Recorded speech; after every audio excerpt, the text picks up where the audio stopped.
Colin, I believe we move on to item number 18. That's correct. Thank you. And back to the sheriff.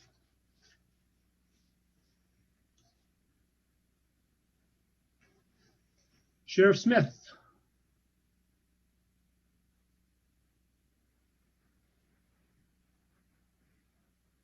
Sheriff Smith, can you hear us? Sorry. There you go. Yes, sorry about that. Yes. No problem. Go right ahead. On number 18, in another room, we have Assistant Sheriff Binder, who is available and will make a presentation. Well, you're already okay. Are we on? Yes, you are on. Take it away. Hey, thank you, Supervisor. Actually, we have Captain Paget here from our custody division. He's going to give a brief introduction, and then Director Juan Gallardo, myself, and Martin from the Sheriff's Office are available to help answer any questions. Go ahead. Thank you. Good afternoon, board members. I hope everyone and their families are doing well. On April 7th, this item was on calendar seeking board approval for the purchase of body scanners. At that time, in accordance with the county's technology and community safety ordinance, we also presented to the board the Sheriff's Office body scanner surveillance use policy and the anticipated impact report. Both Supervisor Simitian and Supervisor Wasserman had great questions related to these scanners, and we were asked to come back today with answers to their questions. Supervisor Simitian expressed concerns related to the images produced by the scanners. His concerns were that the images, what they revealed, what they looked like, and why TSA had stopped using this technology. Our responses are included in the packet submitted, but to verbally answer your questions, I'll go over what we thought the differences were.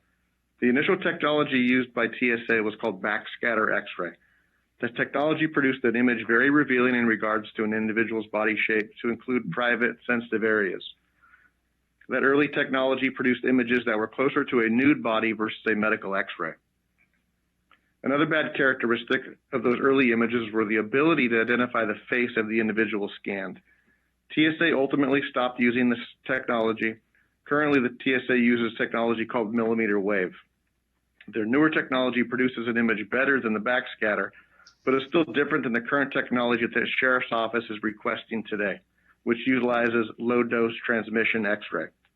We have provided examples of what each type of image produced looks like by the various technologies.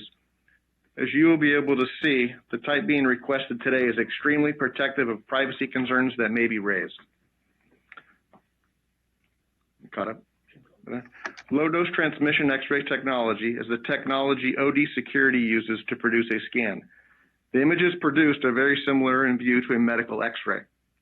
These images do not present the same privacy concerns due to the image not displaying a recognizable facial image, as well as an overall image that does not resemble the nude body. This technology is also one having the ability to reveal contraband both internally and externally. This technology is widely used throughout the country. Approximately 225 law enforcement agencies over 35 states have adopted this technology. The second question asked was by both Supervisor Simitian and Supervisor Wasserman was regarding the concerns over who will be scanned. The policy expressed verbiage clearly defined within the Sheriff's Office surveillance use policy defining who will be scanned. Attached to the ledge file is an updated surveillance use policy clearly stating who will be scanned. The prior version allowed for use only on inmates. The updated policy clearly states that it's not allowed to be used on anybody out of custody. To be specific, on page 2, section B, under authorized uses, it states that the technology shall only be used on individuals in custody. Additionally, on page 3, section C, it states that body scanners are prohibited from individuals not in custody. Thank you. I hope I have provided answers to all your questions, and we are available to answer any additional. Thank you for your very specific responses. Do we have any members of the public wishing to speak on this item? There are no speakers. Thank you. Any committee members that wish to speak on this item? Supervisor? I think that was Supervisor Simitian. There you are. It is. The screen is still up, so I think that's why. If we could please take down, there you go. Now I can see everybody. Thank you. Go ahead, Supervisor Simitian. Welcome back, Madam President. Thank you. Just a couple of questions. Thank you for the response. Puts us in a much better position today than it did, I think, when the item was before us previously. I'm curious to know why it has taken 3 years to move forward acquiring the scanners if they're deemed to be a significant improvement, given the fact that the report indicates that funding was approved 3 years ago in the budget. Yes, Supervisor. During the solicitation process, we encountered a protest, and that happened, I believe, a year and a half ago. And while we went through that process, we needed to proceed with an additional solicitation, and that's why. Okay. And I'm curious to know if there was a reason why, when this item came to us previously, there wasn't an explicit statement in the use policy that it would be limited to inmates. I'll address that. Thank you, Supervisor. Our initial draft of the surveillance policy under Section 2, authorized and prohibited uses, specifically stated, if you look at several of the uses, each use contained on inmates. So it was our intention that it only be used on inmates. When the question came up at the last board meeting regarding this item, we thought, just to remove any and all doubt, we'll also not only put that it's only authorized for inmates, but we'll put another statement saying it is not authorized for other inmates. Technically, it's still the same policy. We just got additional language highlighting the same thing, because our initial policy said it could be used for inmates for these uses, and then at the end it says it can't be used for other uses. So it was still limited to inmate use, but we just wanted to really to make it even more clear in our updated policy.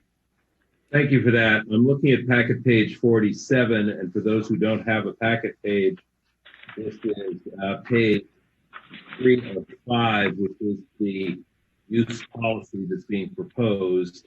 And under B, paragraph B, it says full body security screeners shall not be used to harass, intimidate, or discriminate against any individual or group, and shall not be used for personal or non-security or non-law enforcement purposes. Presumably, the phrase shall not be used to harass means that staff will have a clear understanding that comments regarding inmates' anatomy would be inappropriate, out of line, and unprofessional. Is that a fair expectation? Absolutely, sir. And if we were to get wind of staff using any type of language or comments like that, we would certainly initiate the administrative investigative process, along with, once findings are made, any disciplinary action that would be appropriate.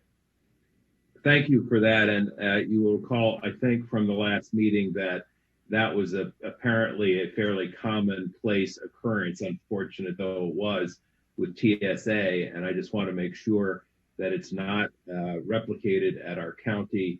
And essentially, I'm asking the question, frankly, to put you on notice that I think it would be cause for intervention by the board.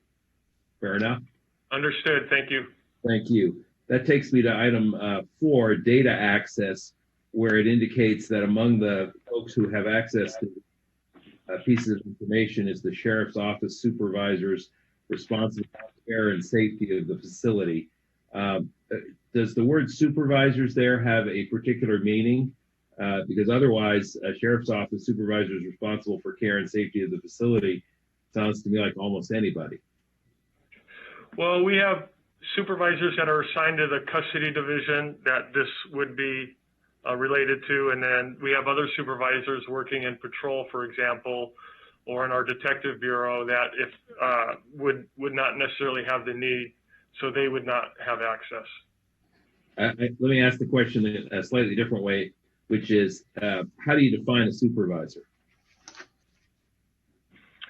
Well, I mean, generally, I mean, our supervisors are sergeants and above. So really our goal is that this equipment is going to be within the jail facilities, and only those units working with the equipment are going to be the ones having access to it, unless there's, you know, a criminal investigation where maybe some contraband is smuggled, in which case then it would go to our detective bureau, and they would have access as well to follow up and investigate. But certainly there's not going to be access to any supervisor within the sheriff's office. It's really, we're talking about a custody setting here. I'm going to ask that the minutes reflect that narrow and specific use of the term or the phrase supervisors responsible for care and safety of the facility. I'm also going to ask if Mr. Williams or Mr. Coelho are available to us if they think that's clear enough at this point.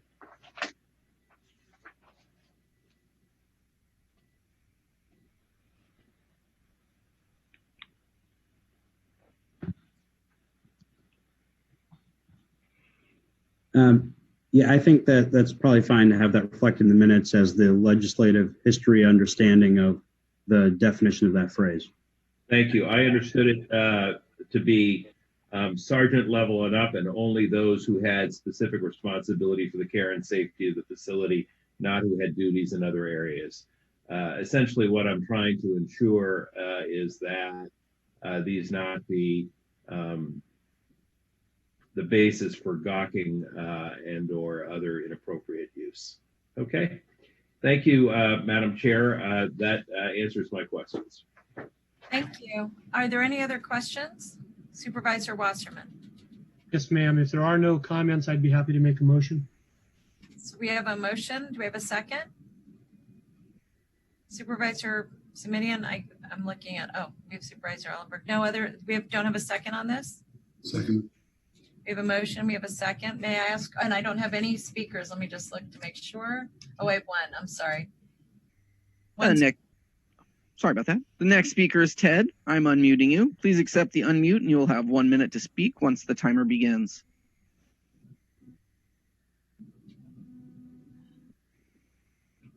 Can you hear me, supervisors? Yes. Okay, thank you. This is Ted Scarlett. I have concerns with this, and I believe that additional rules of use should be written. For example, you are talking about radiation. This is basically a medical device, and there should be how many times this can be used on somebody, over what duration, and especially if it's used, say, maybe twice in a row and nothing is found on an inmate, that it shouldn't continually be used. Radiation is radiation, and there is no safe level. Thank you. Thank you very much. Are there any other comments from my colleagues on this item? Seeing none, may I ask for a roll call vote, please? Supervisor Ellenberg. Yes. Supervisor Simitian. Simitian, aye. Supervisor Cortese. Aye. Vice President Wasserman. And for the record, the motion was for approval. And President Chavez. Yes, thank you. And that passes unanimously. Thank you for that and all the good work that went into it, both from the staff and from Supervisor Simitian and Wasserman.